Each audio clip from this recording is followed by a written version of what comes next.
दोस्तों, भगवान शिव के बारे में ऐसा कहा जाता है कि भगवान शिव त्रिलोक की आदि और अंत के देवता हैं, जिनके आगे दुनिया की सभी शक्तियां असफल हो जाती है।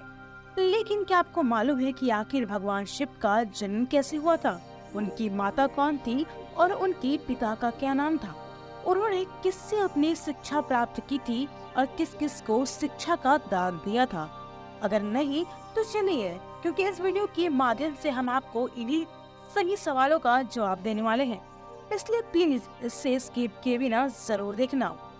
आज सबसे पहले भगवान शिव के जन्म से जुड़ी पहली कहानी यानी शिव पुराण की लोकप्रिय कथा के बारे में बताने वाले हैं, यानी शिव पुराण।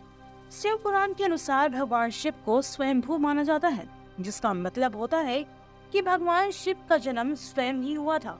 यानी कि एक बात तो साफ हो जाती है, नहीं भगवान शिव की कोई माता है और नहीं उनके कोई पिता। इसी कारण से भगवान शिव पंच तत्व से भी परे हैं, जिस कारण से इन्हें मृत्यु का भी कोई भय नहीं है और इनकी मृत्यु कभी नहीं हो सकती।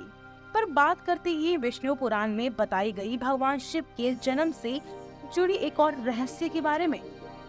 विष्णु पुराण में बताया गया है कि भगवान विष्णु के माथे से निकलने वाले तेज के कारण भगवान शिव की उत्पत्ति हुई थी और उनके नाभि से निकलती हुई तेज से कमल पर विराजमान ब्रह्मा जी का जन्म हुआ था।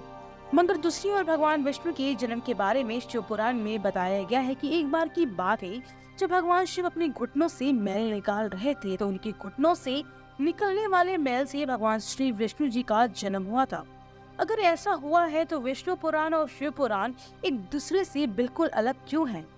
इस कथा के अलावा भगवान शिव की जन्म की एक और पुरानी कथा काफी ज्यादा पॉपुलर है, जिसे शायद आपने बड़े बुजुर्गों से सुना होगा। अगर नहीं तो चलिए बताती हूँ।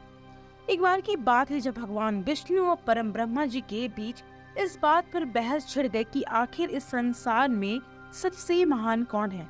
और जब भगवान विष्णु और भगवान ब्रह्मा इस बात को लेकर बहस कर रहे थे तो एक जलते हुए खंबे के रूप में महादेव उनके बीच आए थे। दोस्तों, वो तो इस रहस्य को नहीं समझ पाए और तभी अचानक से एक आवाज आई, जिसमें कहा गया कि जो भी इस खंबे का छोर ढूंढ लेगा वही सबसे ज्यादा महान कहलाएगा।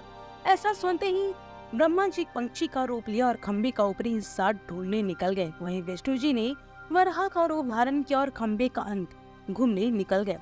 बहुत देर तक खोजने के बाद भी दोनों में से किसी को भी खंबे का छोर नहीं मिला और दोनों हार मानकर वापस आ गए। जिसके बाद भगवान शिव अपनी असली रूप में आए और फिर भगवान विष्णु और ब्रह्मा जी ने मान लिया कि महादेव ही सबसे महान और शक्तिशाली हैं। इनसे बड़ी शक्ति इस दुनिया में कोई नहीं है। बोलो हर हर महादेव। इसके साथ ही शिव पुराण में बताया गया है कि खंबा इस बात को दर्शाता है कि नहीं भगवान शिव जन्मे थे और नहीं उनका कोई अंत है। और एक कारण तो ये भी है कि भगवान शिव को स्वयंभू कहा जाता है, यानी भगवान शिव का अंत है ही नहीं, वे अमर हैं। अब हम बात करते हैं भगवान शिव से जुड़े एक ऐसे विषय के बारे में जो सबसे ज्यादा प्रसिद्ध है कि क्या भगवान ब्रह्मा भगवान शिव के पिता हैं। जी हाँ, इनकी ये कहानी लोगों के बीच काफी प्रसिद्ध है। तो आपको बता दें कि आखिर किस प्रकार भगवान शिव ने ब्रह्मा पुत्र के रूप में जन्म लिया था। इसके पीछे विष्णु पुराण की एक पुरानी कथा है, जिसके अनुसार जब धरती आकाश पाताल या कहे पूरा यूनिवर्स जलमग्न यानी पानी में डूबा हुआ था, तो भगवान विष्णु के अलावा कोई भी देव या प्राणी इस संसार में नहीं था। तब केवल विष्णु ही जल सतह पर अपनी शीर्ष नाग पर लेटे हुए नजर आ रहे थे। जिसके बाद उनकी नाभि से कमल की डंडी पर ब्रह्मा जी प्रकट हुए और जब भगवान ब्रह्मा और भगवान विष्णु इस यूनिवर्स से संबंधित बातें कर रहे थे तब भगवान शिव प्रकट हुए। जिसके बाद ब्रह्मा ने उन्हें पहचानने से इनकार कर दिया। इस कारण से ही भगवान शिव रुठ गए और उनके रुठ जाने के कारण भगवान विष्णु ने उन्हें दिव्य दृष्टि प्रदान की।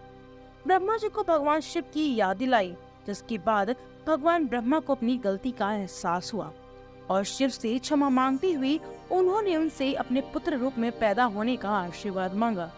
जिस कारण से भगवान शिव ने भगवान ब्रह्मा की बात को स्वीकार करते हुए उन्हें आशीर्वाद दे दिया। लेकिन इसके बाद जब भगवान ब्रह्मा ने सृष्टि की रचना शुरू की तो एक बच्चे की जरूरत पड़ी। तब उन्हें भगवान शिव का आशीर्वाद ध्यान आया जिसके लिए भगवान ब्रह्मा ने तपस्या की और बालक के रूप में भगवान शिव उनकी गोद में रोते हुए प्रकट हुए। आपको बता दें कि भगवान शिव का एकमात्र बाल रूप है। जहां भगवान ब्रह्मा ने उनके रोने का कारण पूछा था तो उन्होंने बताया कि उनका कोई नाम नहीं है। तब भगवान ब्रह्मा ने भगवान शिव का नाम रुद्र रख दिया, जिसका मतलब होता है रोने वाला। इसके बावजूद भी भगवान शिव चुप नहीं हुए। तब ब्रह्मा ने उन्हें दूसरा नाम दिया। शिव को वो भी नाम पसंद नहीं आया, फिर भी वे चुप नहीं हुए। इस तरह शिव को चुप कराने के लिए भगवान ब्रह्मा ने भगवान शिव को 108 नाम दिए, जो इस तरह से थे: रुद्र, सव, भाव, उग्र, भीम, पशुपति, ईशान और महादेव जैसे नाम थे। और शिव पुराण के अनुसार उनके ये नाम पृथ्वी पर लिखे गए थे। जिसके बाद आती है श्रीमद् देवी महापुराण की। तो श्रीमद् देवी महापुराण ने भगवान शिव की माता और पिता के बारे में बताया गया है। श्रीमद् देवी महापुराण के अनुसार देखा जाए तो एक बार जब भगवान नारद जी ने अपने पिता भगवान ब्रह्मा जी से पूछा कि सृष्टि का निर्माण किसने किया है, साथ ही भगवान विष्णु, भगवान शिव और आपके माता पिता कौन हैं? तब भगवान ब्रह्मा जी ने नारद जी को त्रिदेवों के जन्म के बारे में बताया। जो बताया वो वाकई चौंका देने वाली बात थी। दरअसल उन्होंने कहा कि देवी दुर्गा और शिव स्वरूप ब्रह्मा के योग से ब्रह्मा, विष्णु और महेश का जन्म हुआ था। यानी कि प्रकृति का रूप लिए माँ दुर्गा ही हम तीनों की माता है और ब्रह्म यानी कि काल सदाशिव हमारे पिता हैं। इसके साथ ही श्रीमद् देवी महापुराण में भगवान विष्णु और भगवान ब्रह्मा के बीच हुए झगड़े की कहानी मिलती है, जिसके अनुसार एक बार श्री ब्रह्मा जी और विष्णु जी में झगड़ा हुआ और दोनों में बहस छिड़ी हुई थी। तब भगवान ब्रह्मा ने कहा कि सृष्टि को मैंने बनाया है और मैं ही प्रजापिता हूँ। जिसके जवाब में भगवान विष्णु ने कहा कि मैं आपका पिता हूँ, क्योंकि आप मेरी नाभि से निकले हुए कमल से पैदा हुए हैं। और धीरे धीरे कर ये बहस बढ़ती गई। दोस्तों, इसके बाद दोनों का झगड़ा सुनकर सदाशिव वहाँ पहुँचे। उन्होंने कहा कि पुत्रों, मैंने ही तुमको संसार को बनाने और इसे संभालने का केवल 2 काम दिए हैं। इसी प्रकार मैंने शंकर और रुद्र को संहार और गति के कार्य दिए हैं। इसके साथ ही उन्होंने कहा कि मेरे 5 मुख हैं। एक मुख से आकार, दूसरे मुख से उखाड़, तीसरे मुख से मुस्कान, चौथे मुख से बिंदु और 5वें मुख से नाद यानी कि शब्द प्रकट हुए हैं। उन्हीं 5 को एक साथ मिलाकर देखा जाए तो एक अक्षर ओम निकलता है, जिसे आज हम सभी भगवान शिव के मूल मंत्र के रूप से जानते हैं। कितना कहने के बाद भगवान ब्रह्मा और विष्णु दोनों ही समझ गए कि भगवान शिव से ज्यादा शक्तिशाली इस दुनिया में कुछ भी नहीं है, और दोनों ने भगवान शिव को प्रणाम किया और चले गए। चलिए दोस्तों, अब जब आप भगवान शिव के बारे में इतना तो जान ही चुके हैं, तो क्या आपको पता है कि आखिर भगवान शिव की शिक्षा प्राप्त कैसे की थी और उनके गुरु कौन थे? हम जानते हैं शायद इसका जवाब आप में से किसी को पता होगा, पर जिन्हें नहीं पता उन्हें बता दे कि भगवान शिव स्वयं में संसार की गुरु माने जाते हैं, जिन्होंने संसार में गुरु शिष्य की परंपरा की शुरुआत की थी। लेकिन अगर सवाल आता है कि भगवान शिव के गुरु कौन थे, तो आपको जरूर जान लेना चाहिए।